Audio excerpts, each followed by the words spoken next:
Hello and welcome to VR Reviews. Today I'll be re-reviewing Marvel Select Hulk. Finally, I believe I'm done with my re-reviewings of Marvel Selects. This is the last Marvel Select that I did with my terrible camera. And last, I mean the last one I have left, not at last, as in the most recent one. But yeah, this is the original Hulk that came out however long ago. I think he's also been re-released once or twice. He's okay.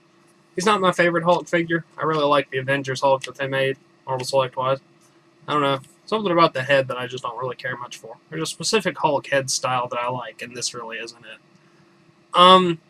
Alright, so let's move in for the articulation, detail, sculpt, paint, all that kind of stuff. Alright, here we have the Incredible Hulk.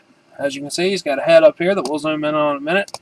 Very large green body with huge amounts of paint shading, almost too much I would say, as it's very black and makes him look a bit dirty instead of making it just look like natural shading. Huge amounts of veins on the arms and on the hands down here. His pants are torn up purple. The shading on them looks pretty good.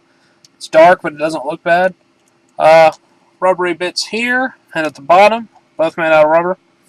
Then huge amounts of veins and things on the feet and whatnot as well. Let's zoom in on some details real quick. As you can see, there is some really nice detailing on the head, and the detailing and things are not exactly what I have a problem with. It's just a style that I don't care for. It's got some nice yellow teeth in there, if you consider yellow teeth to be nice. Some mouth detailing. Overall, very nice detail on the head. Let's look at some of the veins and stuff, because they're kind of neat to look at. Alright, this is the fist. You can see the vein detailing, and it just looks really nice. It's practically all over the arms and on the feet. And just really nice vein work. Always a nice little bit of sculpting. Let's zoom out. I'm going to do a size comparison real quick to an average size Marvel Select. Alright, I decided to compare him to Ultron because he was easy to get to and is fairly average size for Marvel Selects. As you can see, he is a great deal bigger. He's in the same range with things like all the other Hulk figures pretty much, and Abomination and Juggernaut and things like that. So yes, very large figure. Certainly capable of towering over things as he should. Now let's move on to some articulation. Articulation-wise, Hulk's not great, but he's not terrible. His head will go up and down and go all the way around. His arms will go forward, back, in and out, about that much. He's got ball-jointed elbows here, which will go in and out about that much and rotate around. He has cuts here at the wrists. He has a waist cut. He has joints here at the hips that will go in and out a little bit. They kind of rotate around to go in and out. He doesn't actually have an upper thigh cut. He has a similar joint down here at the knee to his elbow joints. Rotates around and hinges. And down here at the foot, he also has a hinge.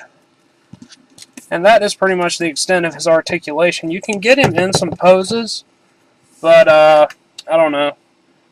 They always tend to make their bigger figures more limited, and this was like one of their first big figures. So, yeah, they get better with time.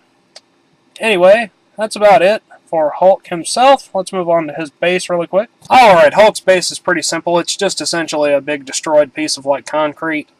It's got 2 peg holes here for each foot, and there are 2 peg holes in each foot. And it's hollow on the bottom, and it's essentially just a big piece of messed up road or concrete sidewalk or something like that. Looks pretty decent, and he stands on it fairly well. Let's move on to the packaging. Alright, Hulk comes in your standard Marvel Select packaging. Big window here, gamma radiation symbol down there. Incredible Hulk there on the side. Marvel Select logo up here at the top. Artwork on the spine of Hulk. Back, picture of the figure, picture of Captain America and Iron Man. I have neither one of those. A picture of Hulk down here, description, Incredible Hulk along the side. Your standard Marvel Select packaging, good for in or out of package display. So yeah, Hulk. Alright, that about wraps it up for Hulk, so until next time, Hulk smash! Hello, you've just watched one of my videos. Feel free to like and comment and subscribe and all those sorts of things if you enjoyed my video. If you didn't, run away and never return. Also, feel free to check out my other channels, Venom Raptor for all my variety gaming content, and VR Reviews for reviews of various action figures and collectibles. Thank you, and goodbye.